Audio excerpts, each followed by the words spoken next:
Muy buenas tardes a todos y a todas. Bonsoir.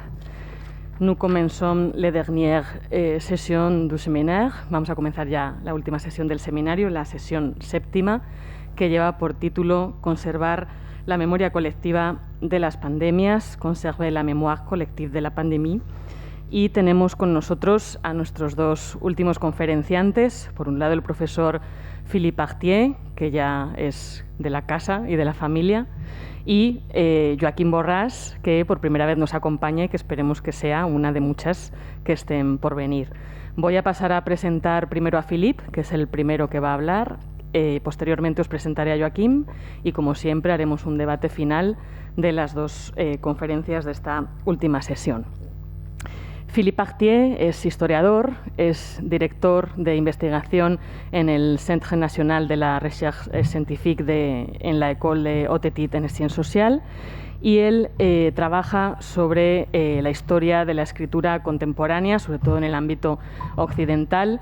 Tiene numerosas líneas de investigación que, además, en nuestro equipo, ¿no?, dentro del seno del SIEZ y del Grupo LEA, han sentado un precedente muy importante. Es uno de nuestros referentes principales. Entre ellas, por ejemplo, ha trabajado sobre las escrituras de los prisioneros, desde ahí, pasando por todo lo que os podáis imaginar, hasta sus últimas aportaciones, que tienen que ver con una historia de las pancartas y de los carteles de organizaciones de la extrema izquierda en Francia, pasando, por ejemplo, por las escrituras expuestas, y dentro de sus obras hay algunas que están traducidas al español, que son las que os voy a citar, porque la bibliografía sería inmensa, pero para que quienes no lo conocéis podáis leer alguno de sus trabajos. Hace unos años, en el 2016, se tradujo en la editorial Gedisa, si ahora mismo no recuerdo mal porque estoy hablando de memoria, su obra Clinique de l'écriture, Clínica de la Escritura, una historia de la mirada médica sobre la escritura, y más reciente, en la colección Scripta Manen, que dirige aquí el que está sentado a mi derecha, el profesor Antonio Castillo, dentro de la editorial Ampersand en Buenos Aires, también se ha publicado una recopilación de diferentes trabajos bajo el título La experiencia escrita. No recuerdo el subtítulo ahora mismo, o creo que es La experiencia escrita, donde también podéis, ¿no?, pues ver algunos de los trabajos más característicos, ¿no?, de toda su trayectoria, que ya os digo, pues es inmensa, ¿no? Y os invito también, a quienes no le conozcáis, pues a que podáis leerlo. Así que no me entretengo más. Él va a preparar, o ha preparado, una conferencia que se titula Tentative de cartographie des archives de la pandémie à vie en France. Así que la parole est toi, Philippe. Merci beaucoup pour nous accompagner ce soir. Merci beaucoup Véronica, merci Antonio, et merci à toute l'équipe, parce que c'est toujours un plaisir immense d'être avec vous, même si encore cette année on n'est pas ensemble et on n'a pas pu se voir depuis 2 ans. Mais voilà, c'est une vraie, je crois, chance de participer à vos travaux, d'autant que, envers et contre tout, vous continuez à nous rassembler, une petite communauté de personnes qui travaillons sur l'écriture et son histoire. Alors, j'ai proposé une tentative de cartographie parce que je m'interroge beaucoup, et ce sera l'objet de ma communication, que d'interroger cette question d'archives d'une pandémie, en prenant l'exemple du VIH-Sida. Alors, je dois dire que, par ailleurs, j'ai occupé et j'occupe encore des responsabilités dans le cadre de structures qui sont liées à la lutte contre le VIH-Sida, au Conseil national du sida, qui est un comité d'éthique qui a été créé par le gouvernement français en 1989 et dans lequel je siège comme personnalité qualifiée.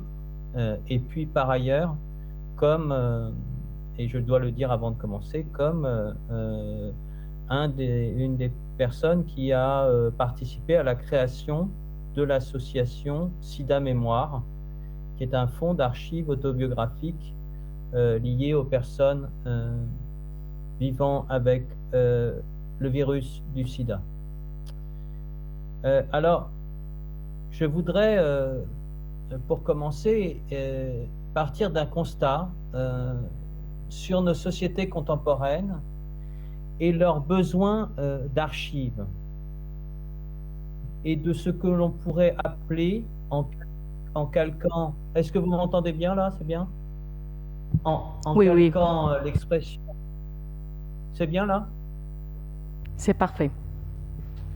En calquant l'expression, en reprenant l'expression, celle de devoir de mémoire, le devoir d'archivage. Je crois que nous sommes dans un moment où il y a un devoir d'archivage très fort qui témoigne, j'utilise cette expression pour insister sur la très grande valeur symbolique qui est donnée à cet acte. Depuis, me semble-t-il, une vingtaine d'années, et j'en donnerai 4 exemples très différents qui disent à quel point aujourd'hui archiver est un geste d'inscription qui est devenu quasiment un devoir. Le premier exemple, c'est un exemple qui concerne les archives privées, et notamment les archives littéraires. Aujourd'hui, un écrivain reconnu doit, avant sa disparition, veiller à l'avenir de ses archives. Il faut imaginer qu'aujourd'hui, de très nombreuses demandes de dépôt en France, en tout cas à la Bibliothèque nationale de France ou à l'IMEC, ont trait à ces archives d'auteurs vivants. Ça a été le cas très fortement avec la figure de Pierre Guyota, par exemple, qui est mort il y a maintenant 1 an, et qui a consacré une partie de la fin de sa vie à organiser ces archives et à les déposer d'abord à l'IMEC, puis à la Bibliothèque nationale de France. Deuxième cas qui dit bien ce devoir d'archivage, c'est celui des communautés minoritaires.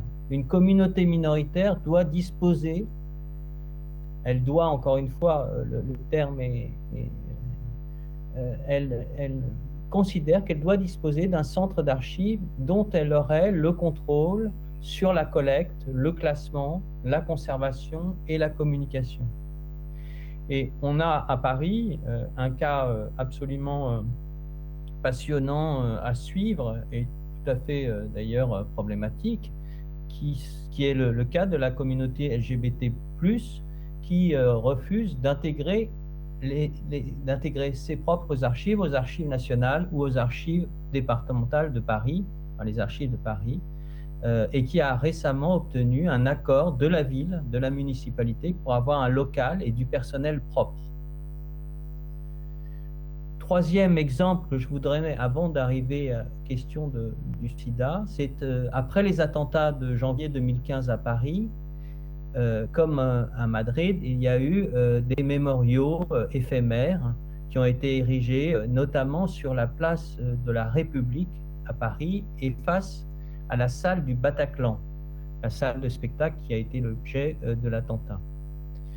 Très rapidement, les archivistes parisiens ont entrepris de collecter ces autels. Et l'initiative a été saluée de toutes parts. Autrement dit, l'idée que ces mémoriaux éphémères ne soient pas archivés était absolument impensable. Dernier exemple, lors de la contestation, le grand mouvement de contestation des Gilets jaunes, à partir de l'automne 2018, un mouvement social important qui s'est manifesté par des années d'occupation des ronds-points en zone périurbaine et aussi des manifestations à Paris tous les samedis. Eh bien, dès janvier 2019, sur un site qui s'appelle plein-le-dos.org,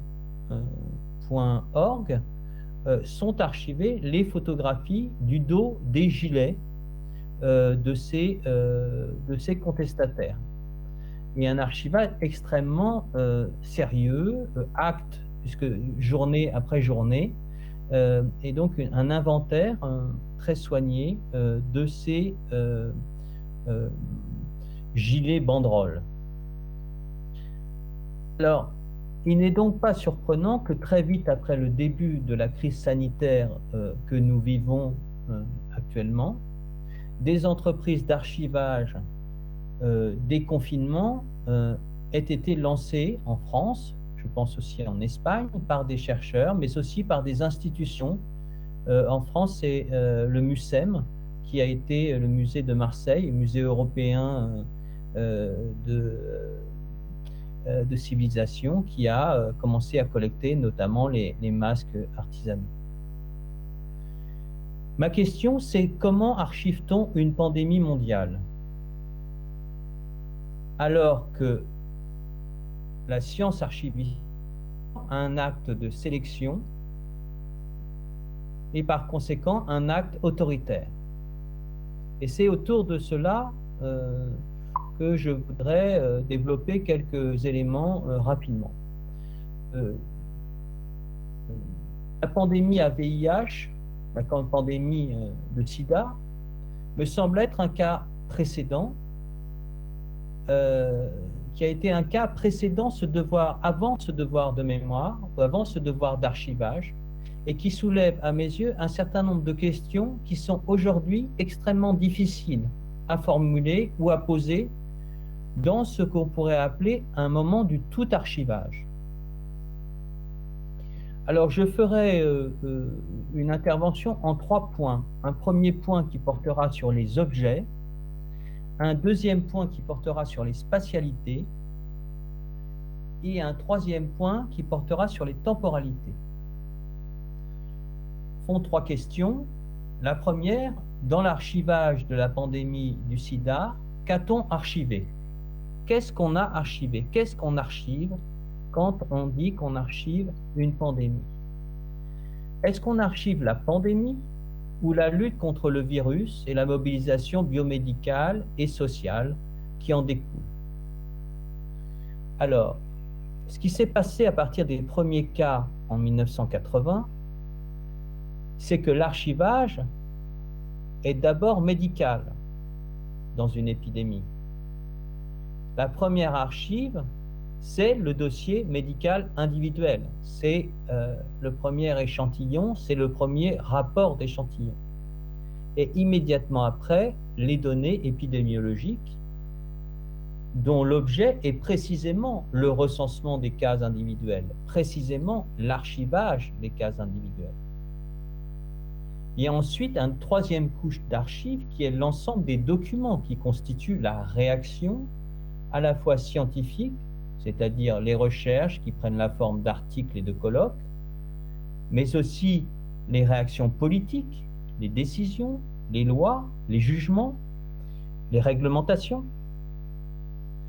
Ces 4 premiers types d'archives, un archivage déjà existant et organisé avec des producteurs identifiables existe. L'hôpital, la santé publique, la recherche et les pouvoirs publics sont archivés. Et selon une méthode éprouvée, celle qui est enseignée un peu partout en Europe et qui, en France, est celle qui est dévolue à l'école des chartes, dont sortent les archivistes. Les premières archives d'une pandémie sont donc celles du pouvoir médical, scientifique et politique, dont on pourrait dire qu'elles rappellent un ordre des discours et en découle un ordre des archives. Vous l'avez compris, la plus imposante strate, là, est constituée par les archives du pouvoir. Mais ce qui est intéressant dans le cas du sida, c'est que la plus massive strate est composée par l'ensemble des traces de la manière dont nos sociétés ont réagi à la survenue de cet événement.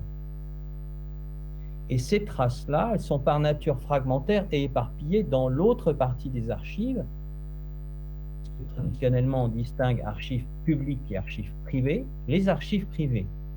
elles sont dans les archives privées. Elles sont très nombreuses, mais aussi infimes, car en somme, une véritable difficulté est présente, puisque le sida a investi tous les secteurs de l'activité humaine, du sport au travail, en passant par les partis politiques, les églises, etc., etc.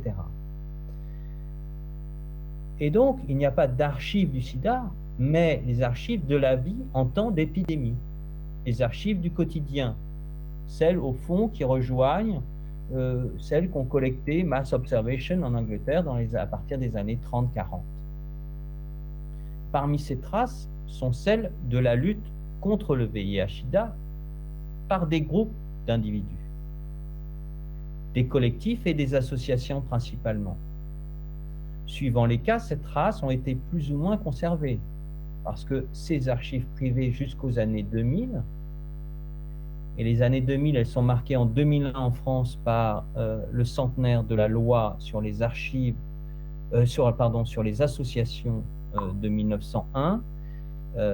En France, nous avons une loi qui favorise la création d'associations de citoyens. Il suffit de rédiger les statuts d'une association, de lui donner un nom, de le déclarer à la préfecture et de nommer un président et son bureau. Eh bien, en 2001, pour le centenaire, les associations sont devenues un objet d'un archivage par les institutions de conservation. Elles l'étaient peu jusqu'alors. 2001, c'est donc, vous vous en rendez compte, 20 ans après le début de la pandémie de sida. Or, AID, l'Arcade Sida ou bien encore ACT UP ou l'Association française des hémophiles ont joué un rôle essentiel dans la lutte contre la pandémie, d'accompagnement, de prévention, de recherche, mais aussi de mobilisation. Et elles n'ont pas eu immédiatement comme priorité les questions de mémoire, sauf peut-être une association sur laquelle je reviendrai peut-être dans les questions, qui s'appelle le Patchwork des Noms, dont c'est précisément la vocation et qui consiste à coudre des grands patchworks pour les personnes décédées. Donc, une conservation plus ou moins importante des archives de l'action des associations de malades qui sont pourtant et qui demeurent des acteurs centraux. Et en même temps, les associations ne représentaient qu'au plus fort de l'épidémie que 10% des personnes atteintes du VIH. Donc, un manque très important, c'est celui des égodocuments. Ces traces souvent seules, laissées par des personnes socialement marginalisées. Faut-il rappeler que au début des années 80 et jusqu'à aujourd'hui, l'homophobie est très forte dans les familles, elle est doublée de la honte que cette pathologie à l'époque véhiculait. Et il ne faut pas jamais oublier le contexte de collecte de ces archives et aussi l'ensemble des destructions qui ont eu lieu pour ces deux raisons. Et donc, qui n'avaient pas de pratique. Par ailleurs, ces jeunes gens qui sont morts à l'époque du sida n'avaient pas de pratique d'archivage personnel. Les collègues anthropologues qui sont aussi parmi vous savent qu'on s'archive en vieillissant, en tout cas dans nos sociétés. Or ici, les personnes décédées étaient majoritairement très jeunes. Là encore, une hiérarchie implicite des sources s'est instaurée. Les écrits de malades, homosexuels, usagers de drogue, travailleuses du sexe étaient d'abord invisibles, puis considérés comme les moins intéressantes, les moins fiables, donc non archivées. Je crois que c'est important de rappeler que la pandémie à VIH a très vite montré les limites des pratiques archivistiques. Collecte des archives du pouvoir au regard d'une pandémie qui est un événement total et dont les principaux acteurs furent moins les pouvoirs publics que la société civile et les malades eux-mêmes. Elle a obligé à repenser les hiérarchies, mais aussi l'articulation entre archives publiques et archives privées, en raison notamment de la présence inédite des archives associatives. Alors je reviendrai dans ma conclusion sur le fait que il y a une spécificité de la lutte contre le VIH/SIDA qu'on n'a pas connue et malgré la demande de la société civile, et encore jusqu'à hier soir, par la prise de position les décisions prises par le président de la République et son gouvernement en France, qui n'associent pas du tout la société civile, donc concernant la lutte contre le Covid-19, ce qui fait que cette place des associations est pour l'instant non seulement invisible, mais elle n'existe pas. Deuxième point de mon intervention que j'ai intitulé « Spatialité ». Qu'est-ce qu'archiver une pandémie qui, par nature, ne connaît pas les frontières? C'est-à-dire, qu'est-ce que c'est qu'un archivage qui est, et c'est notre cas en Europe, c'est notre cas même, on peut même aller dans des divisions encore plus grandes que l'État-nation, hein, dans des archivages régionaux. Qu'est-ce que ça signifie? Une première remarque s'impose. S'il y a eu une internationalisation des savoirs à travers des revues comme Science, comme Journal of New England Medicine ou d'autres, et puis des congrès internationaux, des congrès mondiaux depuis 1986, si des instances supranationales ont développé des programmes de lutte contre la pandémie, UNIAIDS, Fonds mondial, il n'y a pas eu, concernant le sida, d'initiative internationale en matière d'archivage de la pandémie. Or, il faut constater qu'elle a touché de manière très inégale certains pays, les pays occidentaux, mais aussi et surtout le continent africain et certains pays d'Asie et d'Amérique latine. Or, dans ces pays, un système d'archivage très défaillant, voire souvent inexistant, était présent. Donc la cartographie des archives du VIH telle qu'on pourrait la projeter a d'énormes manques là où précisément le virus a fait le plus de victimes. Je pense évidemment à la triste île d'Haïti qui souffre encore, qui a encore connu des développements politiques terribles ces derniers jours, à l'Ouganda, mais aussi à des pays comme l'Afrique du Sud. Et même dans les pays occidentaux, il n'a été fait aucune collecte transnationale. Et la seule démarche qui est allée en ce sens est liée non pas au fait que ce soit une pandémie disant bien que le caractère national est complètement ridicule, enfin le critère est totalement dépassé et inadéquate. Et la seule initiative, elle vient du musée de civilisation que j'ai évoqué tout à l'heure, le MUCEM, mais pour une raison qui est extérieure en fait à l'objet de la collecte, puisque c'était le périmètre en fait des collections du MUCEM qui s'élargissait à l'ensemble du bassin méditerranéen, et donc la collecte qui a été faite sur le sida est une collecte qui s'est faite à la fois en Italie, en Espagne, au Maghreb et aussi en Grèce. On peut donc aussi noter que l'archivage d'une pandémie, qui est absolument contemporaine de la mondialisation, hein, c'est un des traits très intéressants et très importants du sida, c'est son exemplarité, mais aussi c'est sa spécificité historique, hein. Elle correspond absolument à la mondialisation et à une plus grande circulation des personnes, avec à partir de 89 la chute du mur de Berlin, n'a jamais tenté de s'intéresser aux personnes migrantes, alors que précisément le VIH dessinait une autre carte du monde et des peuples. Et c'est une des choses qui est tout à fait troublante dans l'archivage, c'est qu'au fond, les personnes les plus concernées sont absentes. Je pense notamment aux prostituées travailleuses du sexe sur les grands axes panafricains, dans ce moment où, évidemment, la chute du mur de Berlin a eu des effets sur le continent africain considérables, puisque les deux blocs disparaissaient et que les pays ralliés au bloc soviétique se sont soudain retrouvés seuls.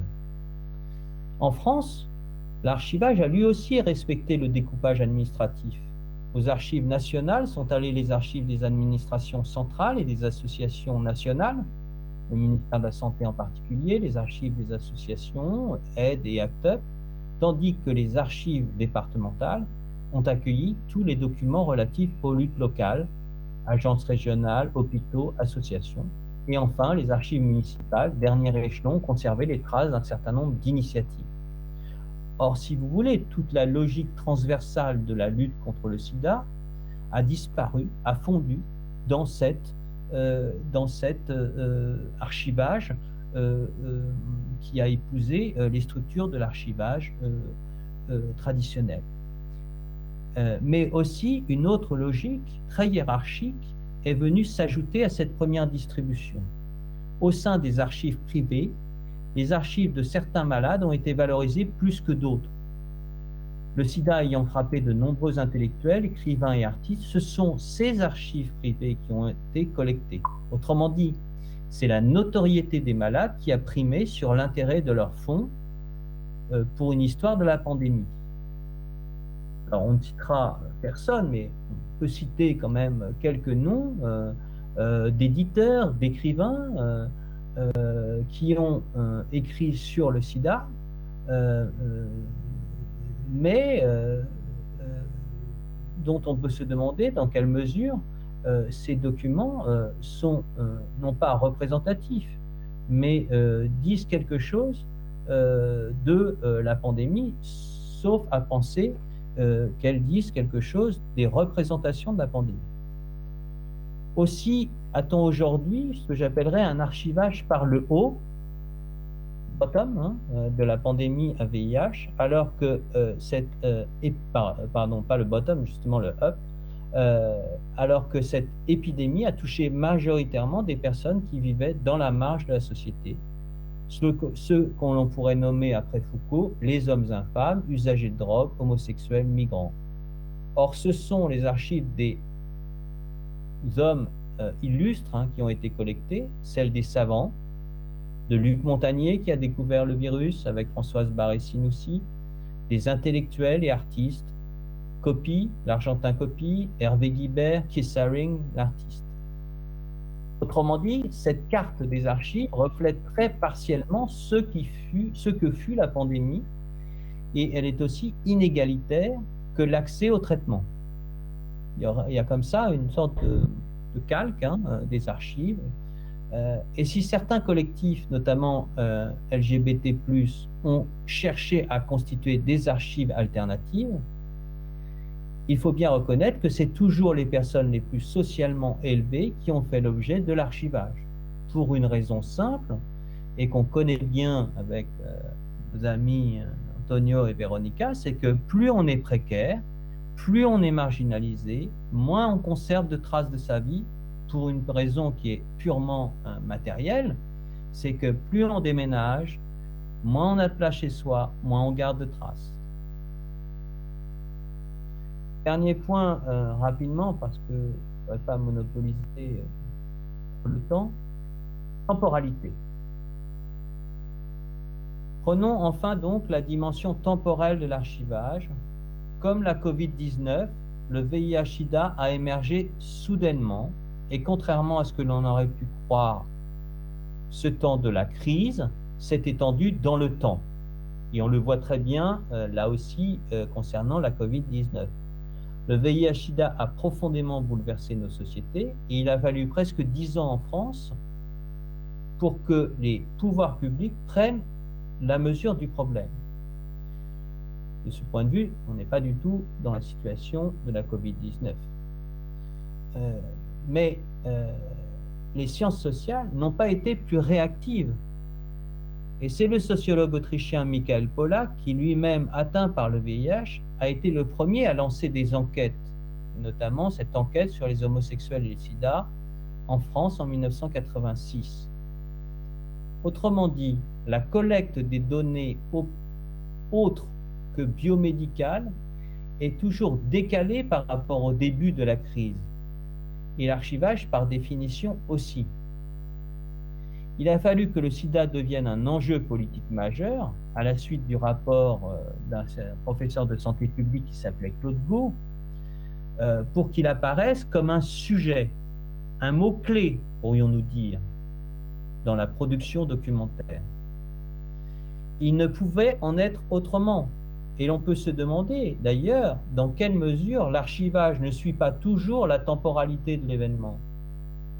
De ce point de vue, la collecte des matériaux des attentats, pourtant attentive à leur existence, a sans doute accéléré leur fin. Je parle là des mémoriaux évoqués au début de mon intervention.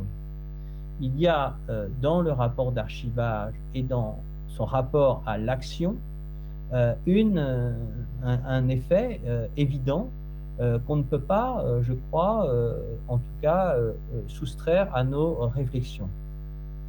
Et ne cherche-t-on pas à modifier une temporalité artificiellement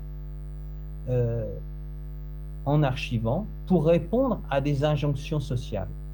J'étais très frappé de voir pendant la Covid, cette année et demie que nous venons de vivre, combien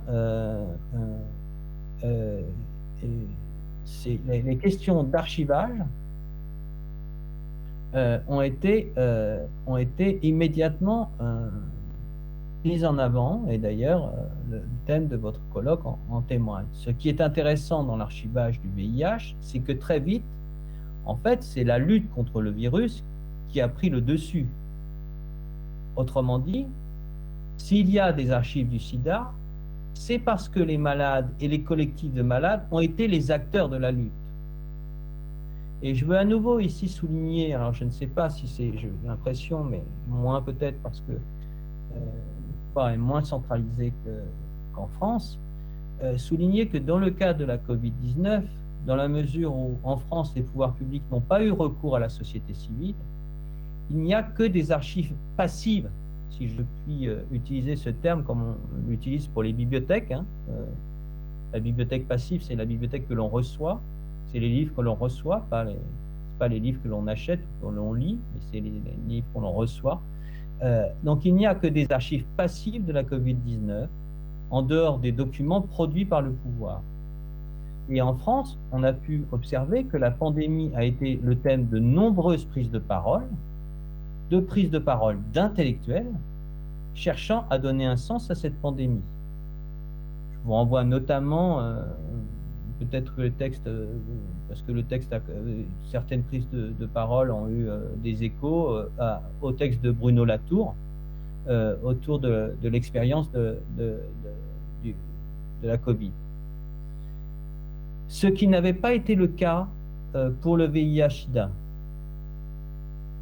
Ce n'est que dans un dernier moment que les archives ont été constituées par des commentaires et des analyses. Autrement dit, ce qu'on a concerne la grosse différence entre deux archivages, bien qu'il y en ait un qui soit en cours, c'est que le principal élément de l'archivage, ce sont des prises de parole d'intellectuels. Alors que dans la lutte contre le VIH-Sida, c'était des collectifs. Et les archives de la Covid-19 sont ainsi celles principalement du confinement, là où pour le VIH, et c'est par là que je voudrais finir, elles sont celles du soulèvement. Et je crois qu'à travers ces deux mots, confinement et soulèvement, on a bien une problématique archivistique absolument majeure.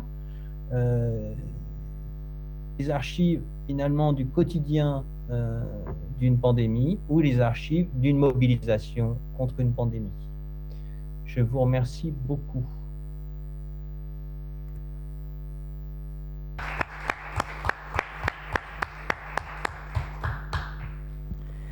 Merci Philippe pour avoir le temps de 3 minutes comme nous devons faire.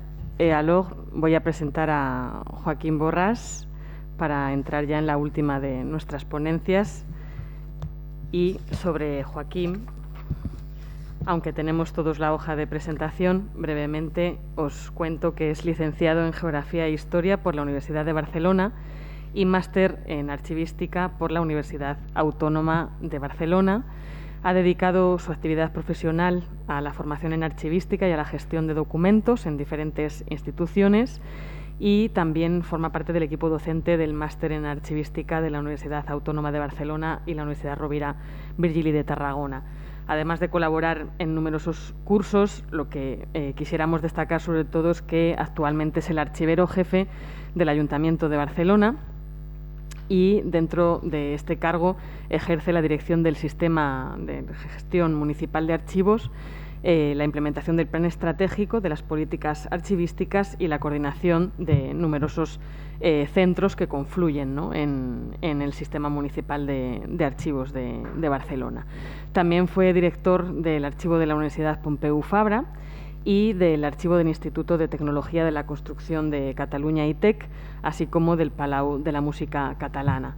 Ha sido, entre otras muchas cosas, vocal y secretario de la Asociación de Archiveros de Cataluña y miembro fundador de la Conferencia de Archiveros de las Universidades Españolas, CAU, así como miembro de trabajo de la Mesa, ¿no?, de Administración Local. Aparte de todo ello, ha desempeñado también cargos de carácter internacional y, bueno, a Joaquim consideramos que debíamos invitarle porque cuando creamos el programa del seminario, dado que estábamos haciendo un repaso histórico y uno de los aspectos que más nos interesaba era el de la conservación de la memoria colectiva, pues íbamos, ¿no?, recopilando y recibiendo noticias de muchos centros documentales que estaban desarrollando iniciativas en conexión, ¿no?, con la pandemia actual para poder rescatar toda esa memoria de la ciudadanía, y dentro de todas esas iniciativas que se desarrollaron en muchos puntos de España, la que se llevó a cabo desde el archivo del Ayuntamiento de Barcelona, pues fue, ¿no?, quizás una de las que más impacto tuvo o que sirvió también de referencia, ¿no?, para muchas otras, y la seguimos con mucho interés. Entonces, el motivo fundamental de invitar a Joaquim es para que pueda narrarnos, para que pueda contarnos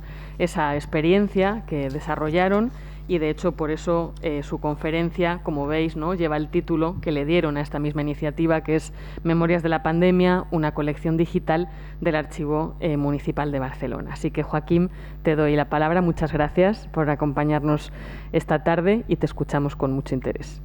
Bueno, quería primero decir y agradecer a la organización del seminario, a la Universidad de Alcalá y sobre todo pues al equipo de Verónica Sierra, de Antonio Castillo y de ti, Guadalupe Adámez, por haberme dado esta oportunidad de presentar este proyecto del Archivo Municipal de Barcelona.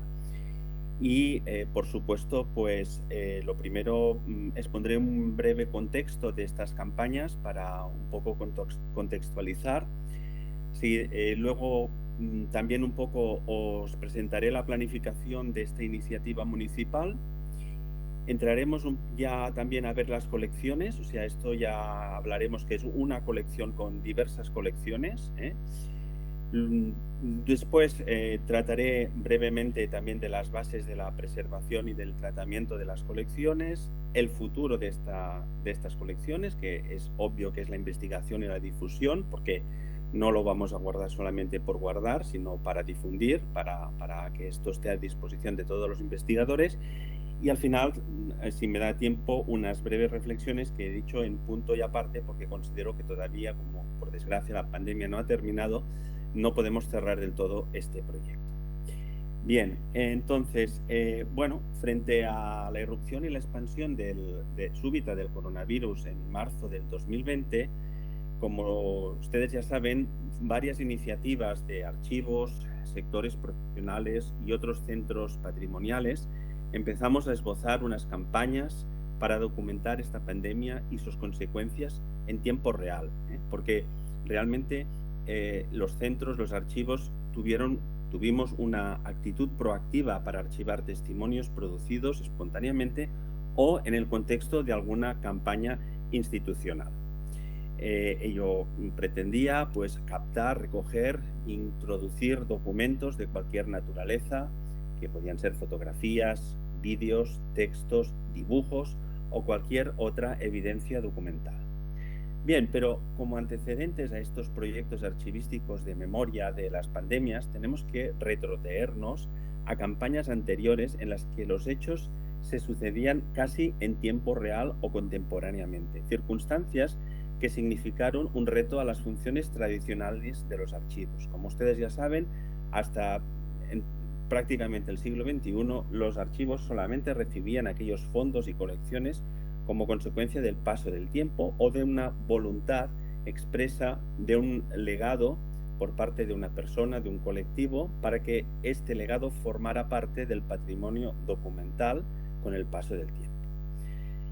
Entonces, bueno, pues nos encontramos que efectivamente, y sobre todo en el contexto que vivíamos en estos momentos de ya en el 2020, hay una declaración de la UNESCO, que es esta que ustedes tienen aquí, que es la referencia, convirtiendo la amenaza del COVID-19 en una oportunidad para un mayor apoyo al patrimonio documental, sobre la que las diferentes entidades y asociaciones profesionales, como el Consejo Internacional de Archivos, se adherieron, y concretamente, por ejemplo, el grupo de trabajo sobre archivos y derechos humanos de la Asociación Latinoamericana de Archivos, de la sección de archivos del Consejo Internacional, compartieron y manifestaron su apoyo. Y en ella se comentaba que se abordaban el patrimonio documental como un recurso importante para ofrecer una perspectiva histórica sobre la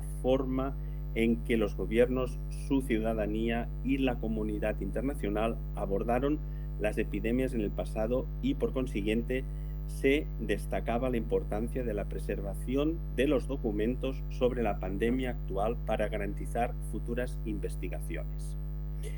Bien, a ello decimos que el Archivo Municipal de Barcelona, sobre todo ya comento en este siglo XXI, ha estado atento y activo a los hechos extraordinarios sucedidos en nuestra sociedad para captar, para ingresar documentación y preservarla como patrimonio de toda la ciudad.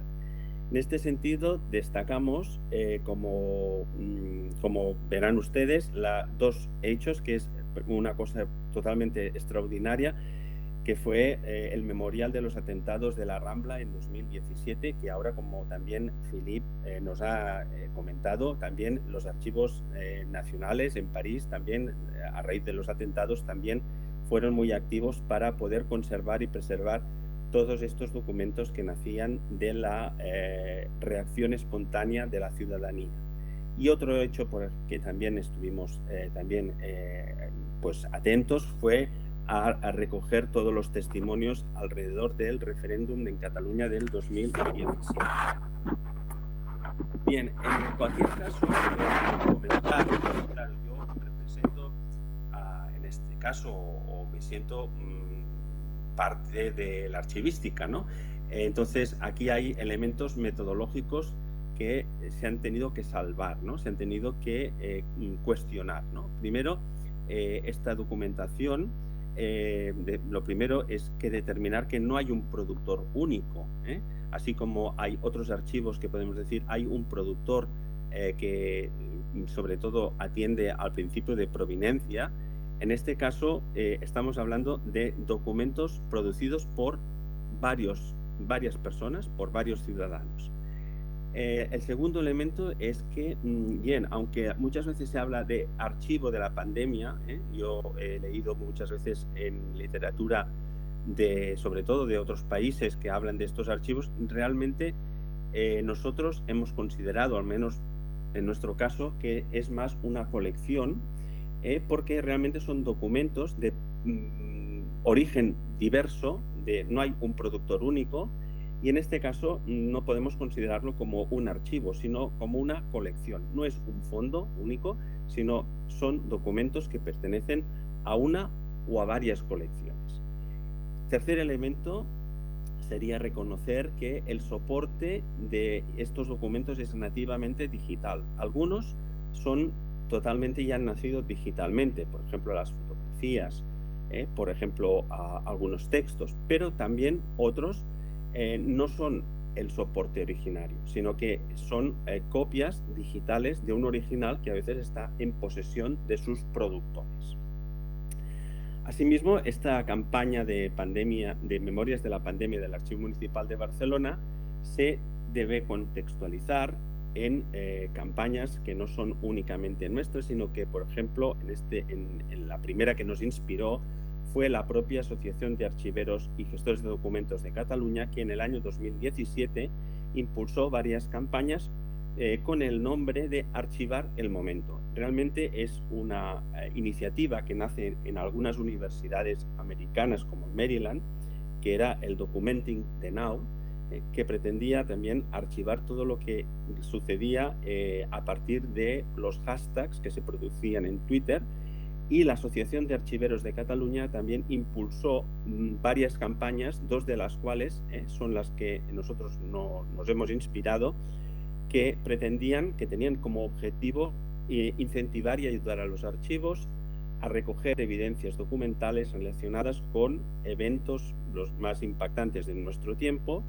Y en este caso básicamente son dos: la campaña de Archivar hoy para ganar el futuro, que se trataba de recoger documentos sobre el referéndum del 1 de octubre de 2017, y la campaña que es justamente sobre la que voy luego a comentar, Archivemos el COVID-19, que se basó en la recogida de documentos sobre la pandemia del COVID-19, y esta iniciativa pretende dar soporte a elaborar una serie de consejos tanto para la ciudadanía como para los centros de archivos interesados en participar en la recogida de evidencias documentales sobre la experiencia que se estaba viviendo. Bien, el segundo contexto es el institucional, que es el propio Ayuntamiento de Barcelona, desde los primeros días de la pandemia y desde los primeros días del confinamiento domiciliario lanzó varias campañas de recogida de testimonios de la ciudadanía que tenían por objetivo acompañar a las personas emocionalmente. O sea, lo primero que tenemos que reconocer es que estas campañas nacen justamente para acompañar a las personas, pero que pronto el ayuntamiento pretende también documentar los hechos que se sucedían día a día y construir lo que llamamos la memoria colectiva frente al COVID-19. Fueron diversas iniciativas que luego intentaré esbozar, que son las de memorias del confinamiento, testimonios municipales, bueno, etcétera, etcétera. Todo este conjunto de colecciones es lo que da pie, y nosotros lo hemos integrado en el proyecto de memorias de la pandemia. Bien, la planificación, en este caso, de estas iniciativas la asume la parte, digamos, de archivo, propiamente lo que es el archivo municipal.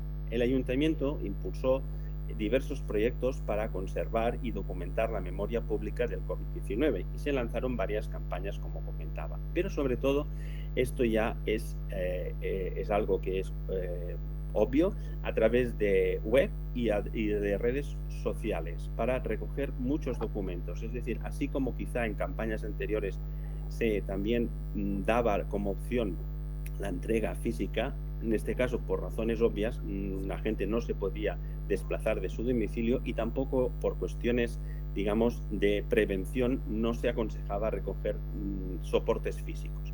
Entonces, la entrega y la entrada de estos documentos siempre fueron a través de portales web y de redes sociales. Y en este caso eran iniciativas que surgieron desde diversas instancias políticas de la corporación, la propia alcaldía, las direcciones de comunicación, los distritos. Pero digamos que la Consejería de Memoria Democrática y el propio Archivo Municipal fueron los que nos pusimos a trabajar coordinadamente para asegurar desde el primer momento que se constituyera este programa integral de las memorias de la pandemia para preservar y difundir todo este memorial ciudadano. El consistorio quiso acompañar a la ciudadanía, como ya decía, la primera intención era acompañar a la ciudadanía en los momentos de duelo, en los momentos que se expresaba la voluntad de vivir, de compartir, de ser solidarios con el vecindario, pero todas estas acciones se consideraron ya desde el momento inicial, casi, diríamos, se consideraron patrimonio memorial de la ciudad y el ayuntamiento quiso garantizar su conservación. Bien, aunque desde el ayuntamiento se puso en marcha varios dispositivos, el proyecto que primero nos sirve de base para experimentar todo lo que sería la metodología es lo que se llama las memorias del confinamiento. Es la campaña con participación directa del archivo y que nos sirve como modelo para documentar y para conservar la memoria popular de la ciudad. Las memorias del confinamiento era un espacio virtual a través de una plataforma digital de participación donde se invitaba a la ciudadanía a mandar su documentación producida en distintos formatos. Además, también se especificó desde el principio que este legado quedaría depositado en el archivo municipal para su tratamiento, preservación y difusión. Esta iniciativa prevé básicamente dos fases. La primera, que es en la que todavía estamos, que era la fase de llamada y de tratamiento documental, en la que se prevé la clasificación, la descripción y la selección. Esto es muy importante, luego si tenemos tiempo volveré a hablar de los materiales recibidos para su preservación en el archivo electrónico. Y la segunda fase, que todavía por razones obvias del estado en que estamos todavía no hemos abordado, pero se prevé también una devolución de las memorias con programas y actividades de difusión. Bien, el espacio virtual de las memorias del confinamiento al que he hecho alusión se alojó en un portal web de participación ciudadana que se llama Decidim Barcelona, una plataforma que pretende o que facilitaba la recepción de estos testimonios escritos, gráficos, fotografías, vídeos, registros sonoros, y se normalizaba a través de unos metadatos mínimos y unos metadatos que son propios de los dispositivos o que los participantes tenían que añadir. Bien, este es también un elemento importante a tener en cuenta, es decir, que todas las aportaciones son tratadas como donaciones, es decir, dentro de lo que es el régimen jurídico de ingreso de estos fondos se consideran donaciones y, por consiguiente, se diseñó en este portal un formulario web en el que se indicaban los datos del donante, la descripción de la documentación y el consentimiento explícito. Aquí merece la pena remarcar que era muy importante esta cuestión de los derechos de explotación, porque el donante tenía que marcar una serie de casillas donde se declaraba que era el autor de las imágenes y que esta persona hacía la cesión de los derechos de reproducción, distribución, comunicación pública y transformación, sin límites temporales ni territoriales, explotación que el ayuntamiento, leo textualmente, podrá efectuar en cualquier modalidad, canal o medio, así como autorizar su uso a terceras personas para cualquier uso excepto finalidades comerciales. O sea, es muy importante tener muy bien regulado lo que es los derechos de explotación. Nosotros desde el primer momento entendimos que se tenía que hacer clara esta declaración por parte de las personas para que luego este material no quedara en un almacén, sino que realmente esta documentación luego pueda ser usada para publicaciones, exposiciones, bueno, para cualquier uso de comunicación de la corporación. Igualmente, también el donante tenía que indicar, en este caso, que daba su autorización para que el archivo municipal podamos efectuar una valoración, una selección, un expurgo de las imágenes entregadas, porque no podemos garantizar que todo se conserve. Y también cuestiones de procedimiento, como la autorización para la incorporación de los datos personales en un fichero. Bien. En cualquier caso, esto nos dio pie, este modelo que era las memorias de confinamiento, de ampliarlo a todas las colecciones, como veremos ahora, del Ayuntamiento de Barcelona, porque se estaban produciendo, fue como una explosión, ¿no?, de emociones, de iniciativas, y tuvimos que, desde el archivo municipal, encargarnos de analizar todas estas iniciativas, todas estas plataformas, para en lo posible incluirlo en un proyecto que garantizase el tratamiento, la preservación y la posterior difusión.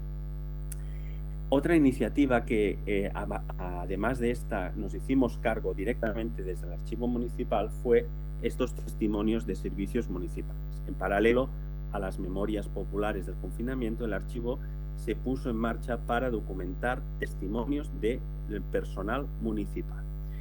En cualquier caso, se pretendía, a través de la intranet municipal, recoger testimonios de personas, de trabajadores y trabajadoras que representaran a diferentes sectores, edades, género, categorías, a través, como decía, de la intranet, para grabar un vídeo donde tenían que describir cuál era su trabajo y el que desarrollaron durante las semanas de la crisis sanitaria, explicando su experiencia y también haciendo una valoración personal de lo vivido.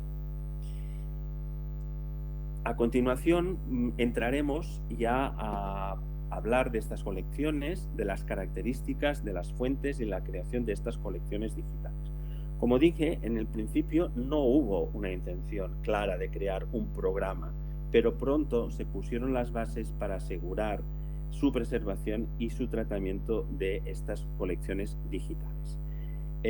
Hoy en día todas estas colecciones se integran en lo que es el proyecto que llamamos la colección de las memorias de la pandemia, que esto incluye, y ahora lo vamos a ver, las memorias del confinamiento, los testimonios municipales, el querido diario, que ahora lo veremos, que es para recoger testimonios de los niños y niñas de la ciudad, Barcelona Recuerda, servicios públicos en imágenes, los concejales y concejalas responden, las elecciones del 14 de febrero al Parlamento de Cataluña y los testimonios ciudadanos.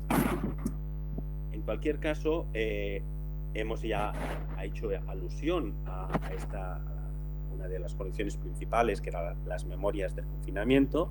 Como ya he comentado anteriormente, se facilitó el envío de testimonios escritos, imágenes, audiovisuales sobre las experiencias y las vivencias ante el impacto de la pandemia y del confinamiento domiciliario, y recoge básicamente 107 testimonios, y el volumen son aproximadamente unas 230 imágenes, vídeos y textos. Como también acabo de comentar, la otra colección sería los testimonios municipales, con las grabaciones, como también hemos comentado, de profesionales de los servicios esenciales del ayuntamiento que quisieron dejar su testimonio sobre su labor directa durante la emergencia sanitaria, y que representa unos 20 testimonios. La otra colección, que es Querido Diario, es una crónica colectiva sobre el COVID-19, con los ojos o a través de los ojos de los niños, con las experiencias, las reflexiones y las creaciones de niños y niñas. Se trataba de un espacio web abierto para acoger y hacer visible todas estas expresiones. Mi Querido Diario es un proyecto para recopilar dibujos, o sea, se compone de dibujos, textos, imágenes de aquellos momentos, etcétera, etcétera, que después, y ya se dijo desde el principio, se quería que esto formara parte de un memorial que puede dar pie a un libro, a una exposición, que esto ya está en curso, o incluso a un mural en algún sitio determinado de la ciudad. Este es un espacio que fue incluso evolucionando a un programa que se llamaba La Alcaldesa Responde, donde Ada Colau respondía a las preguntas que los niños le formulaban durante el confinamiento. Otra colección es Barcelona Recuerda, en la que en este caso se trata del libro de recuerdos, es como el clásico libro de condolencias. También en los atentados de la Rambla nosotros custodiamos el libro de condolencias, en aquel caso era en soporte papel, en este caso es totalmente digital. Es un libro, pues como digo, de recuerdos, de vivencias, de emociones, con la intención de que la ciudadanía, como se ha hecho en muchas otras ocasiones, pudiera manifestar espontáneamente todos los sentimientos que quisiera compartir públicamente, y es un web, un espacio colaborativo. Los otra colección sería los servicios públicos en imágenes. Es importante porque es la recopilación en imágenes, o sea, tenemos que pensar que yo creo que fue el tercer día, a mí me llamaron para decir, oye, vamos a lanzar una campaña para documentar en fotografía, gráficamente, todo lo que está siendo esta situación emergente en la ciudad. O sea que desde el primer momento la Dirección de Comunicación también impulsó este proyecto para recopilar las imágenes de las actividades de estos servicios esenciales, del confinamiento de los vecinos de Barcelona y de la ciudad vacía. O sea, hay muchas imágenes en que se puede ver pues, estas imágenes que todos en España hemos visto de las ciudades, impactantes de ver nuestras ciudades vacías, sin gente, sin actividad. Son más de 4.500 imágenes y están geolocalizadas y en diferentes resoluciones. Lo importante, y remarco, es que permite ver y compartir y descargar estas imágenes de forma totalmente gratuita. Existe un catálogo en línea y cualquier persona puede descargarse estas imágenes. Este espacio está organizado por unas galerías, existen 4, Barcelona desde casa, servicios públicos, desconfinamiento, recuperación de la actividad, etc. Otra colección es Los concejales y las concejalas responden, que está ubicado en también una plataforma colaborativa, Decidim, y es una recopilación de entrevistas con los concejales de los distritos. Se trata de una exposición inicial que hacían cada concejal de distrito y luego también había un turno para responder a preguntas que se les formulaba por los vecinos. Estos vídeos, son vídeos, también están integrados en esta colección que vamos a tratar. Como también les avanzaba, se hizo un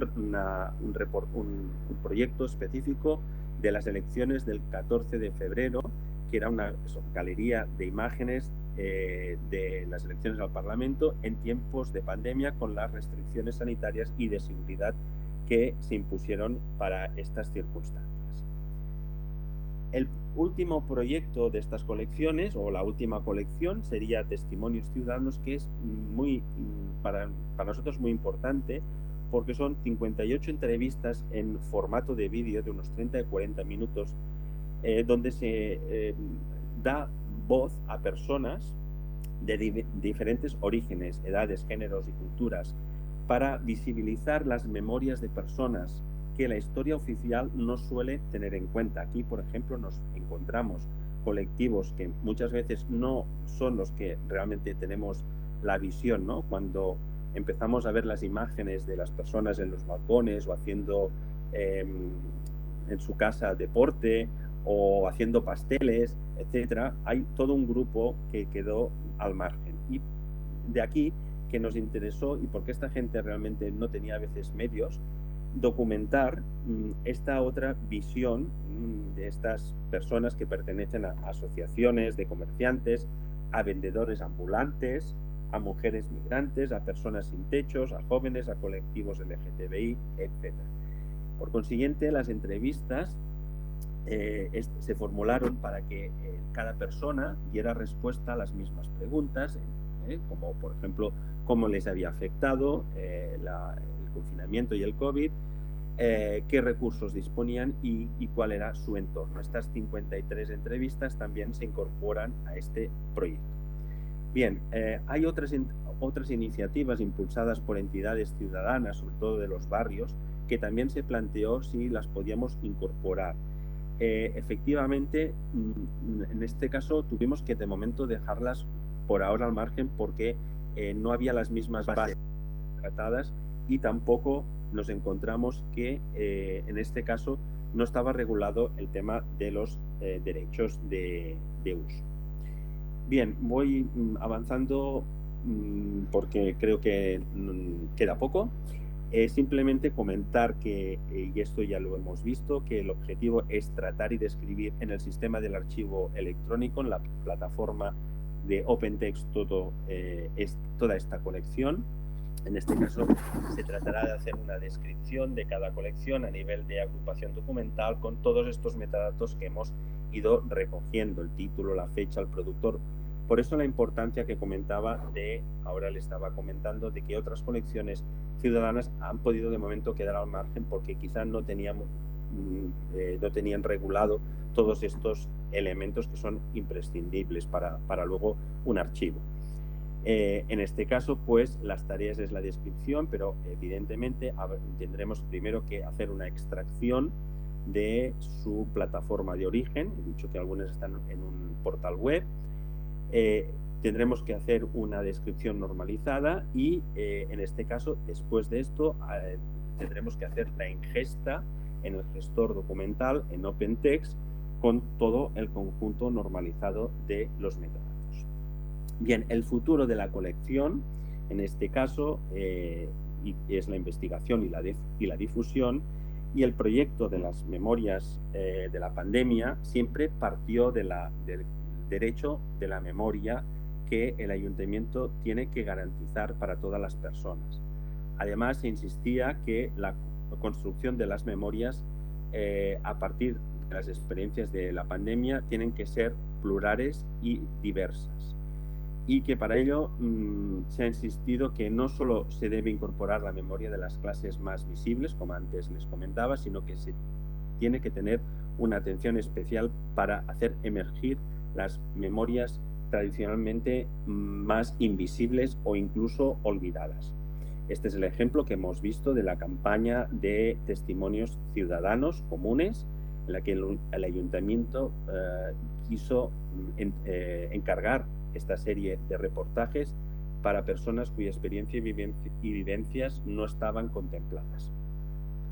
La finalidad de este proyecto es documentar la pandemia, preservar, conservar, pero quizá, y algo muy importante, es también crear un estudio que ponga en diálogo los diferentes relatos o identificar los temas, las preocupaciones y las respuestas compartidas. Esto se puede hacer a través de distintos programas o actividades de difusión. Esta fase que comentaba de difusión prevé la realización de alguna exposición física o virtual. También la edición de un libro, pero incluso también se ha hablado de organizar actividades que pueden ser debates, que pueden ser diálogos, que a su vez enriquezcan más esta colección de las memorias de la pandemia. Bien, y ya para acabar mi presentación, comentarles que para concluir, bueno, lo primero, como decía ya al principio, es que estas reflexiones no son definitivas. Lo primero, pues todavía, por desgracia, la pandemia no ha terminado y hay muchos interrogantes en la evolución del discurso y de la metodología. Preferimos, por eso, en este caso, hablar de unas reflexiones en el punto y aparte. Y sí que voy a presentar ya muy brevemente lo que serían algunas reflexiones, algunas ideas preliminares. Primero, el alcance cronológico del proyecto. La pandemia, como decía, no ha terminado y por ello no podemos cerrar del todo el proyecto, pero debemos fragmentarlo en una fase a corto, medio y largo plazo para seguir una metodología, sobre todo, de tratamiento, conservación y difusión. Ciertamente tendremos que buscar o convenir un momento significativo para el cierre del proyecto. Ojalá esto fuera pronto, porque quisiera decir que la pandemia ya habría terminado, pero todavía esto es incierto. El segundo sería la evaluación y la selección de los documentos y las evidencias documentales. Es importante que tenemos claro que aplicaremos criterios archivísticos de valoración y selección. No podemos conservarlo todo y no todo también entendemos que puede ser relevante para el futuro de esta colección, así que tendremos que aplicar criterios. El tema también, otro de los elementos sería el acceso y la consulta de las colecciones. Tenemos que incorporar estas colecciones digitales a los instrumentos de descripción del archivo para que sean accesibles. Esto debería facilitar su consulta, sobre todo a través del catálogo en línea del archivo municipal, que sería el acceso más directo y que es una buena opción, sobre todo muy transparente. Tendríamos que volver a tener mucho cuidado de la protección de los datos personales y el derecho a la intimidad. Esto hemos vigilado mucho cuando hemos recogido estos materiales que fuera un garantizado, pero tendrá que comprobarse. Luego, otro elemento es esto de las memorias invisibles y la construcción de un relato plural de la sociedad, tener en cuenta pues, que quede representado de forma lo máximo equitativamente todos los segmentos de la sociedad de nuestra ciudad, y también completar esta visión con otros temas o fuentes que pueden estar y que tenemos que identificar, como decía, de algunas iniciativas ciudadanas también o de medios de comunicación. Bien, y ya simplemente, y es con esto sí que concluyo, decir que estas reflexiones que debemos tener en cuenta algunas voces de autores y de investigadores que discrepan de estas iniciativas, porque creo que también hay que decirlo, que no están de acuerdo en la creación de estos archivos o colecciones porque critican la falta de perspectiva histórica para actuar sobre unos hechos demasiado recientes. Bien, yo diría que quizá debemos pensar que son materiales que precisarán pues, del análisis, del estudio, de la selección, como hemos dicho en este momento, y que veremos más adelante si realmente pues, estos materiales, como les decía, pues, serán representativos. Pero en cualquier caso, es evidente que mucha documentación oficial que todavía no ha ingresado en los archivos, pues puede ser parte de este archivo, que ya digo, en un sentido más literario que real o técnico, que sería el archivo de las pandemias. Muchas gracias. Con esto termino mi exposición.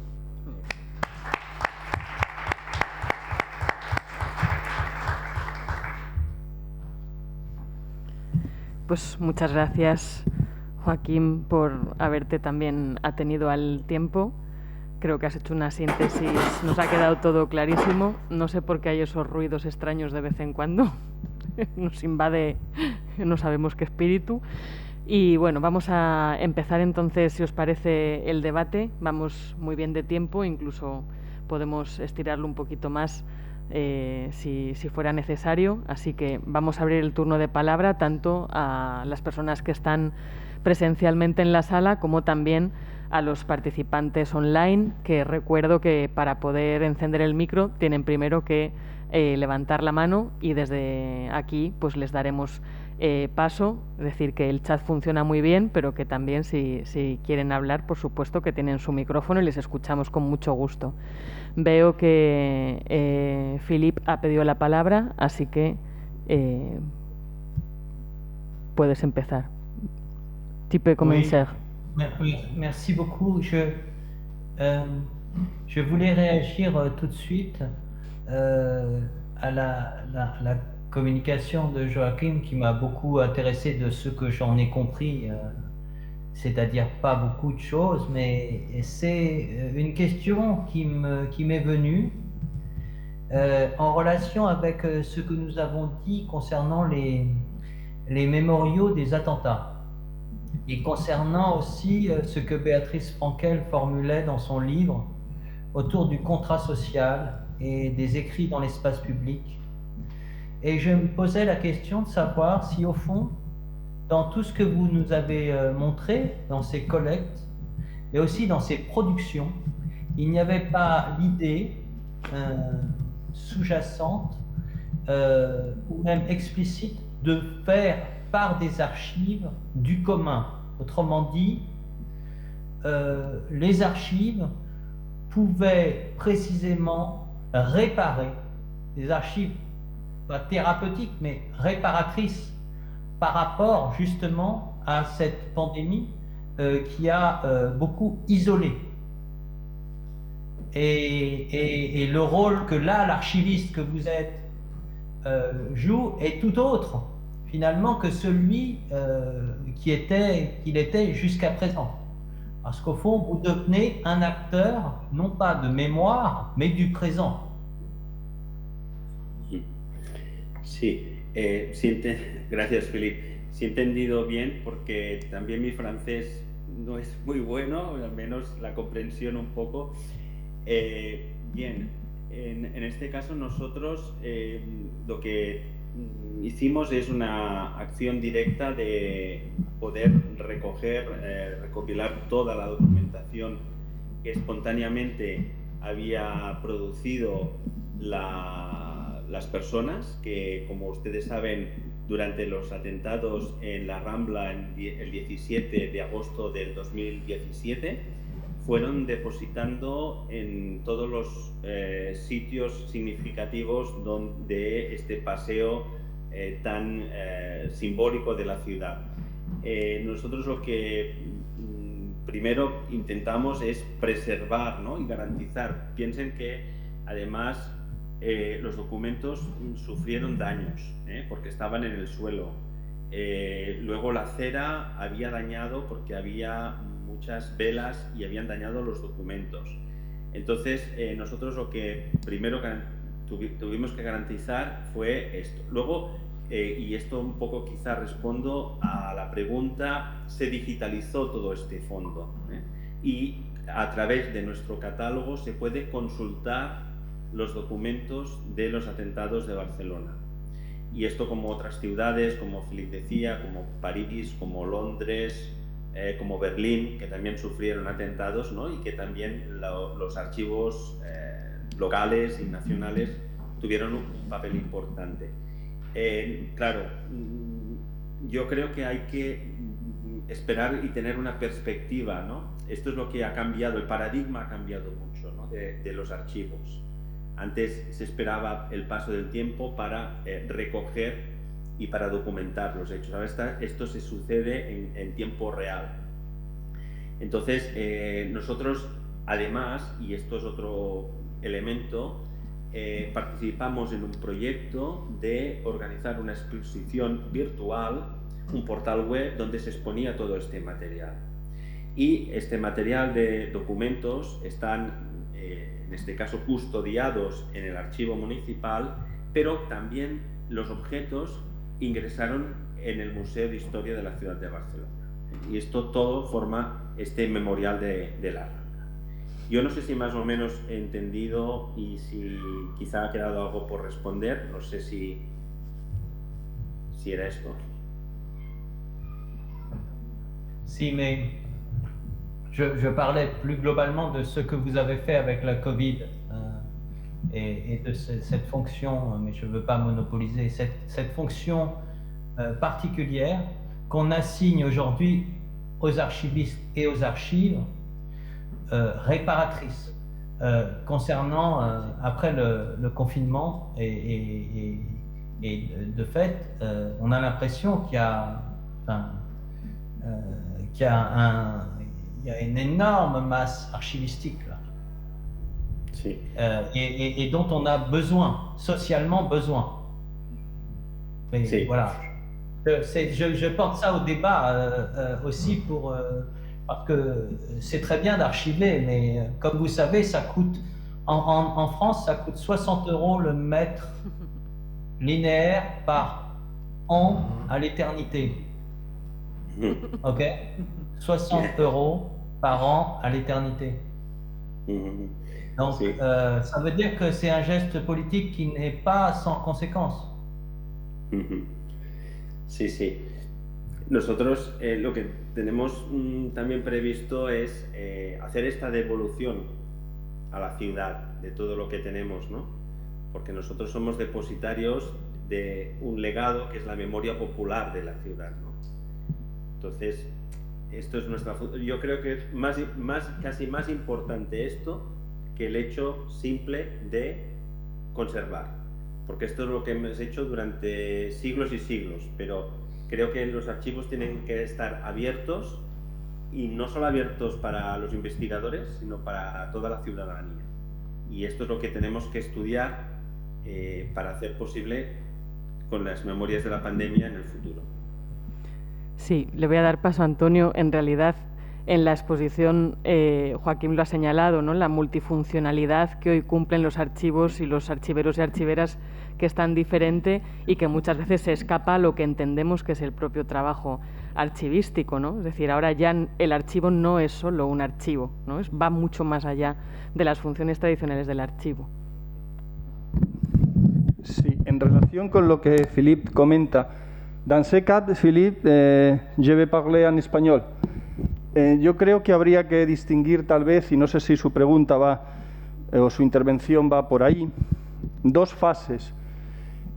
Una sería la de la creación de los archivos, que la situaríamos en un segundo lugar, que es el hecho de que algunos de los materiales generados por la pandemia con el futuro devendrán en materiales de archivo y por lo tanto podrán servir a las generaciones futuras o tal vez dentro de unos años para historiar determinados aspectos de la pandemia, no sé si para tener una función reparadora, pero en relación con lo que Philippe dice, lo que sí que me parece que tiene o está teniendo una función reparadora son las iniciativas que se han desarrollado o se están desarrollando durante la propia pandemia. Es decir, la iniciativa vuestra de las memorias del confinamiento y otras iniciativas como las que se han hecho pidiendo que se enviaran cartas a los familiares, a los enfermos de COVID en los hospitales o entre los propios, el personal sanitario. Yo creo que ahí sí que actúa claramente esa función reparadora de la escritura a la que Philippe alude. Por eso creo que podemos distinguir dos. Cuando la escritura actúa como bálsamo de la pandemia y cuando el testimonio escrito pierde ya ese sentido de intervención en la realidad y se convierte en un material de memoria, en definitiva, a partir del cual podremos recuperar determinados aspectos de la pandemia que obviamente las estadísticas y la documentación oficial, incluso los informes médicos, nunca van a revelar, ¿no? Y por eso me parece muy interesante, ¿no?, todas estas iniciativas, y un poco también es lo que llevaron a cabo en Francia la asociación Mémoire SIDA, en cuanto que efectivamente articularon una memoria que fue más allá de la memoria médica generada inmediatamente que una pandemia se produce. Dado que ya estoy hablando, voy a aprovechar para hacer una pregunta concreta a Philippe y tenía otra también para Joaquín. Philippe, je te vais demander sur un aspect particulier des activités que vous avez faites dans l'association Mémoire SIDA. Parce que, si je ne me souviens mal, vous avez fait aussi une publication avec un livre avec des témoignages de SIDA en France. Et je te demande en particulier sur les critères que vous avez utilisés pour la sélection de témoignages qui ont été publiés dans le livre. A Joaquín, y ya os cedo la palabra, le preguntaría, porque cuando has expuesto las diferentes colecciones que forman parte de todo el proyecto de Memorias de la Pandemia, dos me han sorprendido algo. Esa de los concejales responden y la de las elecciones de febrero de este año, claro. Entiendo que puede ser parte de las responsabilidades que tiene un fondo de memoria que se articula dentro de un archivo municipal, pero me gustaría saber si los criterios de determinación de esas colecciones han sido responsabilidad exclusivamente de los archiveros, en definitiva del profesional técnico que maneja la documentación y su valor, o si ha habido una intervención política en la determinación de los criterios para configurar las colecciones. Bueno, en el fondo, y todo es política, como diría Philippe.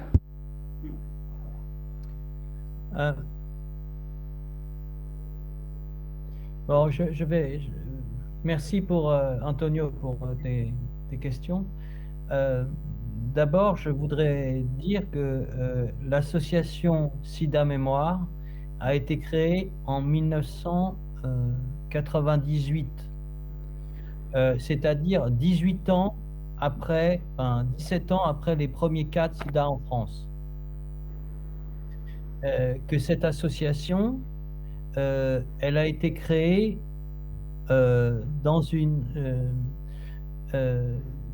avec une logique qui n'était pas une logique de collecte, mais une logique de réception.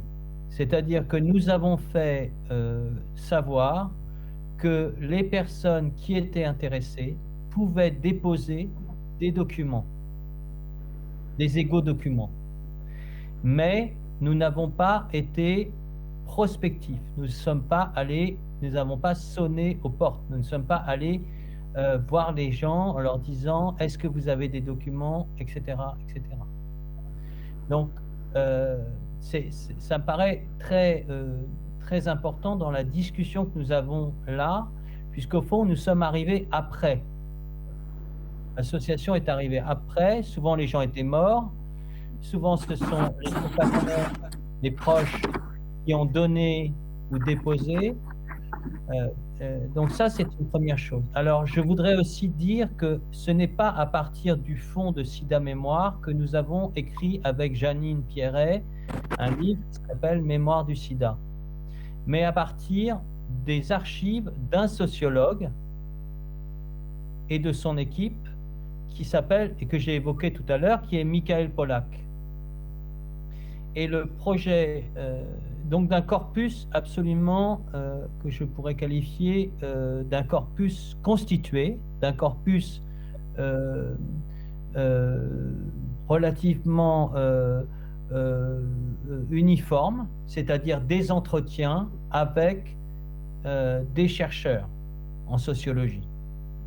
Et à partir de là, nous avons construit avec Janine Pierret, qui a été celle qui a poursuivi les travaux de Michael Pollack ensuite, nous avons travaillé à essayer de constituer une fresque à partir d'une périodisation qui était sensible à la lecture des entretiens.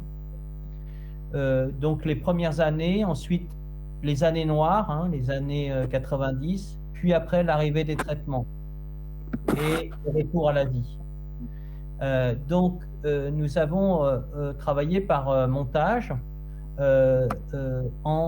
évidemment en s'efforçant de garder des équilibres, plus de paroles d'hommes parce que la pandémie, l'épidémie de sida a touché plus d'hommes en France que de femmes. Voilà, plus d'homosexuels parce que la pandémie a été une pandémie homosexuelle majoritairement, et elle l'est toujours. C'est bien aujourd'hui les homosexuels qui sont majoritairement en France touchés, avec d'autres populations, et qu'on a essayé d'introduire au fur et à mesure aussi. Voilà. Donc voilà, là, et le but de ce livre, c'était de restituer cette parole manquante. Et j'insiste sur la question du manquante, parce que il me semble que en tout cas en France, c'est l'observation qu'on peut faire, je ne suis pas sûr que la parole, de par la manière, enfin de par les conditions de la maladie de la Covid-19, en fait, il n'y a pas eu de temps pour les gens qui sont morts de la Covid d'écrire, très peu. Et ils sont par ailleurs majoritairement en France en tout cas, la majorité des gens qui sont morts de la Covid sont des personnes qui sont mortes dans des formes d'isolement très grandes, notamment dans des maisons de retraite. Donc on est, enfin comment dire, et par ailleurs, contrairement au sida, la Covid a une dimension sociale très grande, c'est-à-dire que tout le monde était concerné. Le sida, on s'est retrouvé dans une situation tout à fait différente, puisqu'il fallait que tout le monde se sente concerné pour être solidaire Vous voyez? Donc le rapport aux archives n'est évidemment pas le même entre la rareté et l'abondance. Reste la question évidemment, qui me semble très importante et intéressante,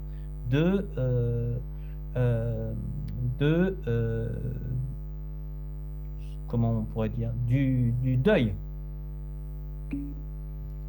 qui a été évoqué par Joachim à travers les attentats, mais que l'on peut poser, et je crois qui est présente dans certaines collectes que vous faites à Barcelone, que vous avez faites à Barcelone, concernant les personnes, notamment les personnes municipales, qui, elles, ont été finalement les acteurs de médecine légale, les seuls qui ont été, en tout cas en France, les seuls qui ont été au contact des personnes mortes, ce sont elles.